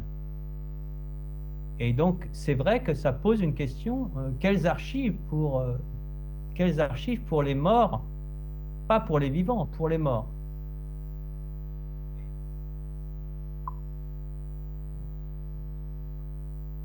Sí, Joaquín, si quieres responder a Antonio. Sí, perdón. Bien, digo, contestando a Antonio, efectivamente, antes de la pregunta que me has hecho, quería simplemente, en la reflexión que hacías, el origen es, el ayuntamiento también lo puso sobre la mesa, era acompañar emocionalmente a las personas, ¿no? y documentar, pero sobre todo un poco acompañar, hacer aflorar a través de textos, de fotografías, de dibujos, ¿no? Y luego la segunda parte fue, como comentabas tú, pues la preocupación por la preservación de todo este material. Es evidente que los documentos oficiales no van a contener las emociones y las vivencias que van a transmitir estas colecciones. Por eso yo creo que es importante y son complementarias. Aquí hay un debate que, como decía, pues algunos autores son críticos, pero en mi modo de ver, yo creo que esto va a ser un elemento, un valor añadido para poder estudiar la documentación en el futuro. Y en lo que ya me comentabas de si la colección de los concejales responden y el reportaje de las elecciones autonómicas, realmente, bueno, ha sido una iniciativa del archivo, es decir, como estas colecciones nacen un poco en este entorno, ¿no? de lo que es documentar la pandemia, el hecho de que los testimonios de los concejales nos parecía que era importante porque era su exposición en el territorio, en el día a día, de cómo se estaban afrontando los diferentes temas y también las respuestas que se daba a los ciudadanos. En este caso también nos parece que es una colección interesante de tenerla en cuenta y no ha habido presión, ¿no? Simplemente, pues cuando se habló con el concejal de memoria, pues los dos nos pareció que era oportuno conservarlo, sin más, ¿no? Sí que es cierto que en la colección de los vídeos de los concejales, como otra documentación oficial del ayuntamiento, nos va a llegar por la vía ordinaria de la transferencia, o sea que esto llegaría igualmente, pero como una documentación más que se ha generado en los canales de comunicación oficial que pueden, pues, venir de muchos temas, ¿eh? Con ello no sé si es un poco lo que me preguntabas. Sí. ¿Alguna otra petición de palabra, online o presencial? Laura. Hola, buenas tardes. Bueno, gracias a los dos conferenciantes que han intervenido esta tarde. Al hilo de lo que ha estado explicando Joaquín, voy a preguntarte una cosa ya un poco más concreta sobre que nos has dejado en las reflexiones finales, pero que me interesa especialmente, y es el proceso de selección y evaluación que todavía no habéis hecho, lógicamente, pero que nos has comentado que bajo criterios archivísticos, lógicamente, tendréis que hacer. Por si nos puedes esbozar un poco en este tipo de archivos digitales, hacia dónde va esa selección, porque entiendo lógicamente que para hacer una exposición o una publicación hay unos criterios, pero para luego la custodia interna del archivo de esos materiales, si llega a haber algún tipo de expurgo de este tipo de materiales, o hay una tendencia a conservar todo ya que es digital. Si me puedes explicar un poco por dónde va el camino. Muchas gracias. Sí, gracias también, porque es un tema importante. Realmente la selección tiene que basarse en estos criterios archivísticos, pero todavía, ya digo, lógicamente por el momento que estamos no lo hemos podido abordar y no se han sentado las bases. Tendremos que estar atentos a lo que se ha publicado en toda lo que es la metodología archivística al respecto, sobre todo de materiales digitales. Como tú bien dices, como hay la tentación de decir que como no ocupa espacio lo digital, ¿no? Pues lo guardamos todo. Pero esto no sería tampoco muy oportuno, porque sí que ocupa, ¿no? Sí que ocupa, porque es un espacio, sobre todo los vídeos ocupan mucho espacio. Entonces tendremos que buscar los parámetros que emanan del Consejo Internacional de Archivos y de todas las autoridades y las instituciones archivísticas y aplicar estos criterios. Evidentemente el criterio, por ejemplo, de fijar pues la calidad, hacer una valoración también con perspectiva histórica, ¿no? Atendiendo a los valores de los documentos.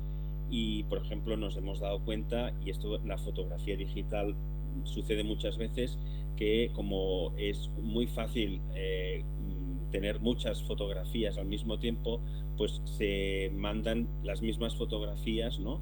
Y que se tiene que hacer una selección. No podemos estar guardando 100 fotografías de la misma perspectiva, pongamos el caso, ¿no? Tendremos que aplicar estos criterios. Esto todavía no está hecho y ya digo, se avanzará en este sentido a criterios de calidad, a criterios de reiteración, de duplicados. Yo diría que esto también es importante, y pues un poco lo que comentaba, ¿no? Pues presentaremos estos criterios a la Comisión Municipal de Valoración y Expurgo, y cuando sea el momento se tomará esta decisión. Ya digo, ahora en estos momentos todavía no puedo avanzar con claridad cuáles van a ser estos criterios.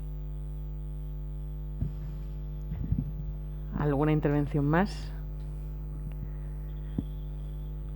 Yo, muy brevemente, también para haceros algunos comentarios, preguntaros algunas cosas que me han surgido al hilo de las intervenciones. Yo creo que una cosa muy interesante, y ambos habéis hecho esos precedentes, ¿no?, es cómo, asociado a determinados acontecimientos o eventos de este tipo, ¿no?, que generan esos traumas colectivos, se genera una documentación muy heterogénea, de naturaleza muy diferente, ¿no?, a veces de manera espontánea, otras de una manera un poco más mediatizada, pero en todo caso la diferencia sustancial entre esas otras colecciones que habéis citado, por ejemplo el tema de los atentados, ¿no?, que es común también en España y en Francia, al final todas estas iniciativas que se han vehiculado a través de las redes sociales y de Internet, lo que están haciendo en el fondo es imitar, ¿no?, lo que se haría en la calle, y no se puede hacer en la calle, sino que se vehicula a través de las redes. Pero toda esa diversidad formal,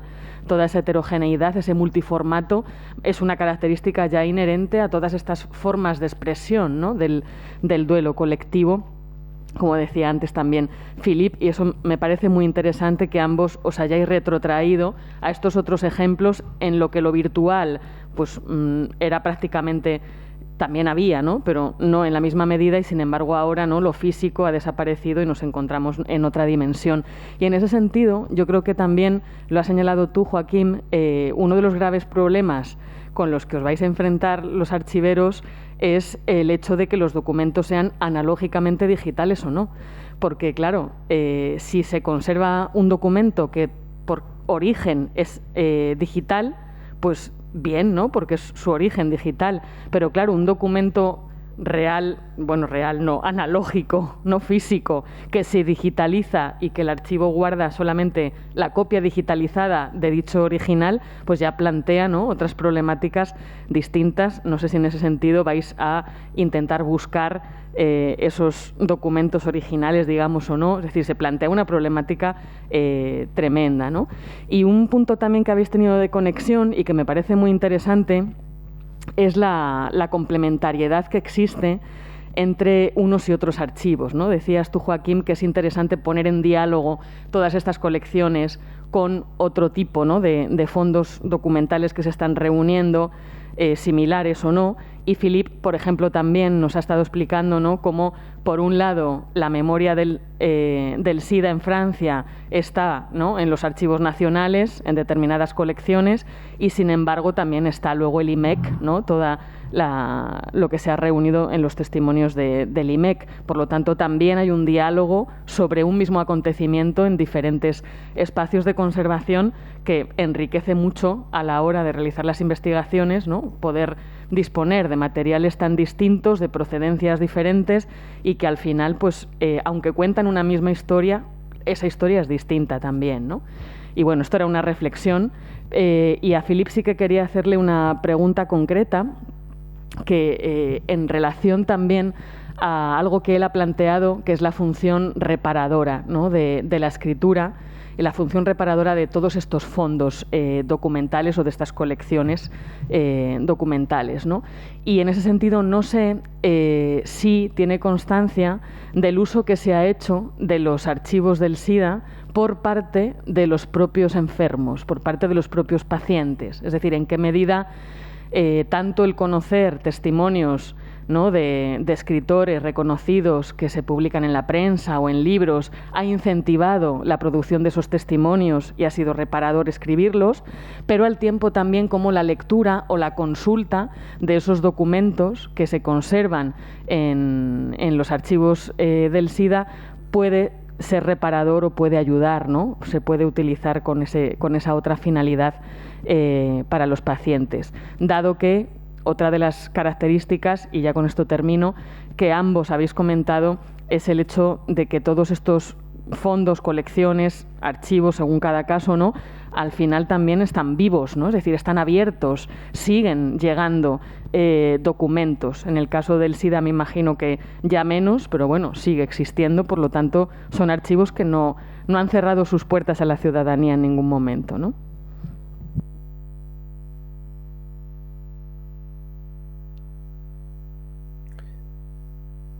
Sí, yo, si os parece, bueno, no sé si cuando has formulado un poco al principio la exposición, he entendido simplemente que era como una reflexión, o porque, nada, puntualizar una cosa, que yo estoy de acuerdo con lo que comentabas, que la dificultad de los archivos en la época contemporánea, en la era digital, será esta distinción que antes en analógico lo teníamos muy fácil entre lo que era el original y una copia, ¿no? Entonces ahora en la era digital esto se ha hecho muy difícil, se ha complicado mucho. Cuando existe un original, como algunas veces hemos detectado en estas colecciones, al menos de las memorias de la pandemia, que están en posesión de sus creadores, de las personas que los han creado, en este caso nosotros tenemos una copia digital, pero ya creo que lo que vamos a plantear es que estas colecciones van a incorporar estos originales que son nativamente digitales y los que sean copias. Es muy difícil hacer un cotejo de todo el material e intentar recuperar originales. Entonces, bueno, será como una representación. Incluso algunos archivos ya han empezado a crear unas colecciones que llaman colecciones complementarias, entendiendo que son estas copias digitales, ¿vale?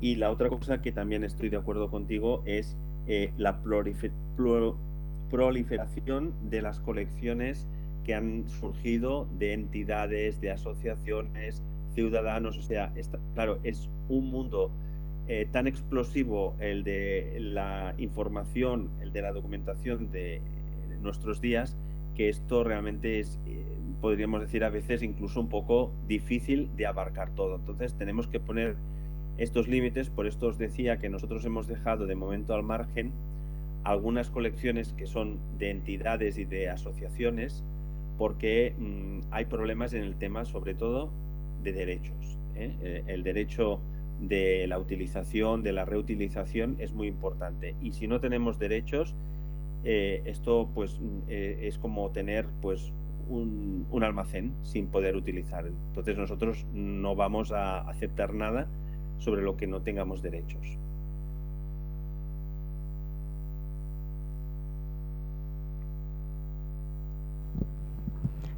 Oui, Véronica, en t'écoutant, je songeais au fait que on est face en fait à des archives qui sont de plus en plus individuelles, de plus en plus beaucoup. Je pensais aux dessins, par exemple, des enfants, et le fait qu'elles soient digitalisées, enfin numérisées, est une chance sans doute, parce que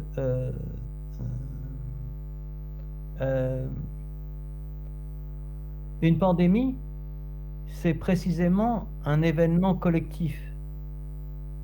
Et si les archives ne sont pas partagées, si elles restent à Barcelone, si elles restent à Paris, si elles ne sont pas vues par d'autres, si elles ne peuvent pas être mises en série avec des archives de Buenos Aires, des archives de Montréal, des archives de Tanger, des archives de... Enfin bref, je trouve que ça, c'est une dimension très intéressante. Après, il ne faut quand même pas idéaliser la numérisation, puisque à force de numériser, enfin là, à cet instant présent, on est en train de neutraliser le travail de patrimonialisation, puisqu'on est en train avec tous ces ordinateurs, en l'occurrence, toute cette numérisation, elle a un coût environnemental très fort. Donc la question est quand même une question importante, c'est-à-dire combien de temps on les garde, ces archives, parce qu'on peut aussi considérer, et si on écoute les épidémiologistes, les infectiologues, ils nous expliquent très bien qu'on est rentré dans une période où la Covid-19, il y aura une Covid-20, il y aura 22, il y aura une Covid, il y aura d'autres virus, et est-ce que chaque fois, on va se mettre à archiver ce qui... Alors, c'est une vraie question. Parce que, et ça nous intéresse, nous, massivement, parce que ça pose la question de l'archivage du quotidien. Au fond, le quotidien du XXIe siècle, est-ce que ce n'est pas un quotidien qui est largement habité par des questions de santé publique? Et dans ce cas-là, est-ce qu'on archive l'événement ou est-ce qu'on archive le quotidien? Et je trouve que c'est des vraies questions que vous avez permis de faire émerger, parce que on voit à quel point le sujet individuel dans une pandémie, il est difficile à faire exister dans les archives d'une pandémie. Il est à la fois essentiel, et en même temps, on voit aussi combien il peut être, s'il n'est pas mis en relation avec d'autres, quand même assez, comment dire, anecdotique. Parce que c'est un peu en dehors de cette fonction qui me semble importante, dont on a parlé, qui est une fonction sociale des archives. Et là, je crois qu'on est vraiment dedans, je dirais à cause de ces deux événements qui marquent notre modernité actuelle, qui est la violence aveugle, les attentats, et les pandémies. Et là, on est vraiment à mon avis, pour nous qui travaillons sur les écritures et les archives ordinaires, on est vraiment confronté là à peut-être un point limite de notre un point limite, comment on va faire pour écrire avec tout ça aussi. Et ça, c'est peut-être un autre thème. Je vais devoir vous laisser parce que ma conexión s'arrête bientôt. Bien, pues muchas gracias a los dos. Yo creo que podemos entonces terminar. Le voy a ceder la palabra a Antonio para que despida a los que estáis conectados. Solamente deciros que en los próximos días revisaremos las asistencias en la plataforma y enviaremos los certificados de asistencia online. Y a todos los demás, pues nada, muchas gracias por estar aquí en la sala, también por estar ahí en casa o donde cada uno estéis, y sobre todo a Joaquín y a Philippe, ¿no? por sus intervenciones. Le doy la palabra a Antonio y cerramos. Gracias, Vero. Bueno, cerramos brevemente, entre otras razones porque la conexión de Philippe está fallando y porque no tiene sentido también prolongar estas exposiciones virtuales durante tanto tiempo. En la declaración de intenciones que hacíamos de este seminario, en el folleto se decía como interrogantes a tener en cuenta cómo se construye un acontecimiento, qué tipos de textos los narran y qué informaciones nos ofrecen, quiénes los escriben, por qué y cómo lo hacen, dónde se guardan, qué uso social se ha hecho o se hace de ellos posteriormente. De alguna manera creo que ese conjunto de preguntas han estado recorriendo las intervenciones de estos 2 días y en buena parte creo que han sido respondidas. Desde luego no nos corresponde a nosotros hacer una valoración de los resultados de este seminario, sino a los que habéis participado en él y los que lo habéis seguido, bien de manera presencial, bien de manera virtual. En todo caso, retomando el subtítulo de la ponencia del profesor Vicent-Josep Escartí, ciertamente hemos tratado de documentos que estaban como notas marginales, no vamos a volver a lo de los márgenes, hasta textos más específicamente relacionados con las pandemias. Hemos combinado documentación oficial, como se presentaba, por ejemplo, en las intervenciones iniciales de José Luis Bertrán y María Isabel Porras, con otras de carácter más personal, tratando de ver las distintas miradas acerca de un mismo fenómeno, recorriéndolo además en diferentes momentos de la historia, desde el testimonio propiamente documental y archivístico hasta algunas ficciones literarias relacionadas con las pandemias. En fin, una amalgama de miradas que espero nos sirva para entender mejor las pandemias a lo largo de la historia y, por lo tanto, para tratar de ver cómo podemos afrontar en el futuro la historia de esta pandemia.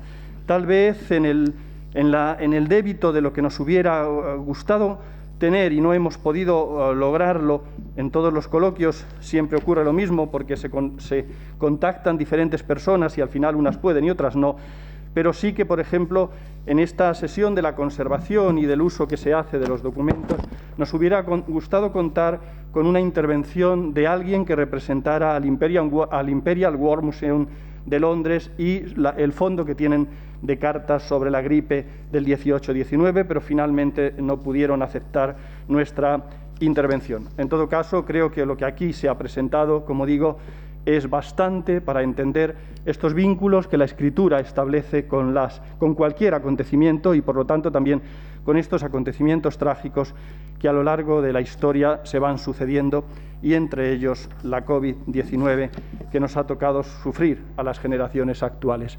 Sin más, nuestro agradecimiento primero, claro, a los ponentes por haber aceptado la participación y por haber compartido con nosotros vuestro conocimiento y, por supuesto, a los asistentes por el interés que habéis mostrado por este seminario. Esperamos que, si el curso que viene las actividades se retoman con cierta normalidad, también el SIECE vuelva a ser un seminario normal y, por lo tanto, presencial. Nada más. Buenas tardes a todos.